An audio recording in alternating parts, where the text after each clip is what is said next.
Hey there! Welcome back once again. It's time for the Golden Age of DC Comics 365 Days, where I go through this beloved hardcover coffee table book given to me about 2 decades ago by one of my best friends. It has been surfing my coffee table ever since. It's a source of great conversation, kind of like the conversations we used to have in the comic book shops way back in the day. This is an Abrhams 2004 publication, written and curated by Les Daniels, Chip Kidd, and Geoff Spear. There's a link in the description if you want your own copy to Amazon. Last time I checked, it was about $7.50 American.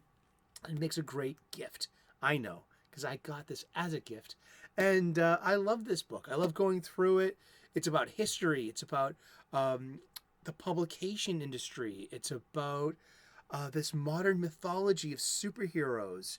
It's and this is where it all began. And it's also a window into the past about a nation coming out of the Great Depression and going through World War II.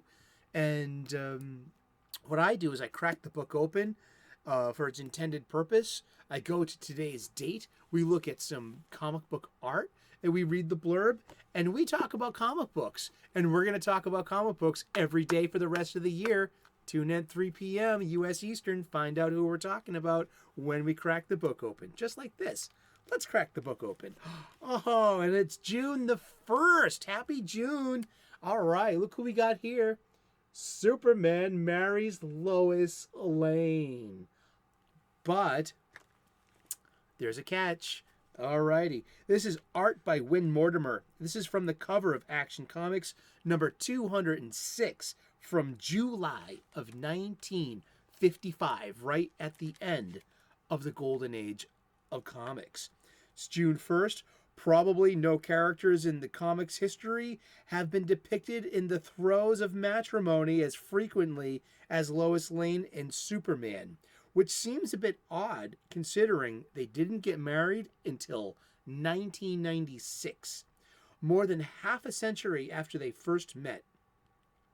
Yet there was almost an obsession with the idea that it might happen, and numerous stories engendered suspense by pretending it was inevitable. There was a clear suggestion that this would represent a defeat for Superman, who seemed to tolerate Lois without actually reciprocating her passion. Usually the Man of Steel managed to escape at the last minute, but in Superman meets Lois Lane, the ceremony actually took place. And then Lois woke up. Ha ha! Yep. So Superman and Lois get married canonically for realsies in 1996. It was the wedding album. It was a one-shot. And, it was written in 1996 in DC Comics. It was a one-shot. But actually, this couple here, this Lois and Clark, this Superman and Lois of the Golden Age, the Earth 2 Lois and Superman, they get married, depicted in Action Comics number 484 in June of 1978. So that shows the Earth 2 marriage of Lois and Clark. And let's look at the show notes. Yeah, I have show notes. I make show notes. I do. I use them occasionally too. And it's one of the, I call it one of the great fictional love triangles with a dash of irony. And why would I say that? There are 3 types of irony. There's dramatic irony, situational irony, and verbal irony. And this would be a case of dramatic irony. Sometimes dramatic irony is also known as tragic irony, kind of like Othello, Shakespeare's Othello. We know Iago's doing this to Desdemona in Othello. And we can only watch in horror as his revenge spills out over these pages. But this is a case of dramatic irony that is not tragic. We, the audience, just know something that the rest, the most of the rest of the people don't know, so that we know that we are all in on it. That neither Lois nor Jimmy know that Clark Kent is actually Superman. So Lois, all this time being journalistic partners, almost, being rivals at the newspaper, being both journalists and both working for the Daily Planet, competing for scoops. We always knew that Clark was secretly Superman. We always would have that wink and nod, that fourth wall nod. There was always a wink to the fourth wall, that Clark would be like, okay, if you say so, Lois, as Clark Kent. And I don't think it was ever meant to make Lois look bad or not intelligent. She was very much the modern woman. This 20th century modern woman, emancipated suffragette. The ability to vote, for women to vote, only came 20 years before, Lois Lane premiered. So she was the fast-talking urbanite and independent woman, and she definitely had to have been college educated to get a job writing for the Daily Planet. And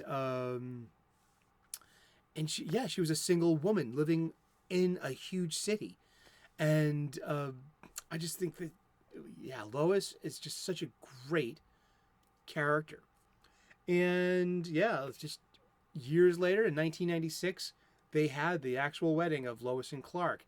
And a lot of it had to do with also there was a TV show on ABC called Lois and Clark, The New Adventures of Superman, played by Dean Cain and Terry Hatcher. And they were getting married in the show the same month that the wedding album One Shot was released. Corporate syzygy. Yes. They were trying to have the products resemble each other and support each other in big marketing attempts, and so what do you think? I love the old style Superman, Lois, Clark triangle. I love that. That goes back to, I grew up an inch away from the television watching those old George Reeve television shows, the Superman show, in black and white and in color. And there was always that same triangle of Clark, from Lois, and Clark would wink underneath his glasses to the fourth wall. And thank you so much for tuning in. We've been talking about comic books, and we're going to be talking about comic books every day for the rest of the year. Tune in tomorrow at 3 p.m. U.S. Eastern. We'll find out who we're talking about when we turn the page tomorrow. Like and subscribe. I would love to earn your subscription. That would be the coolest thing in the world for me. I make daily content about comic books, pop culture. I take a lot of videos of bunnies before the sunrise. There's so many bunnies in my neighborhood. I wake up to birdsong and I share that. It's like a Disney movie around here.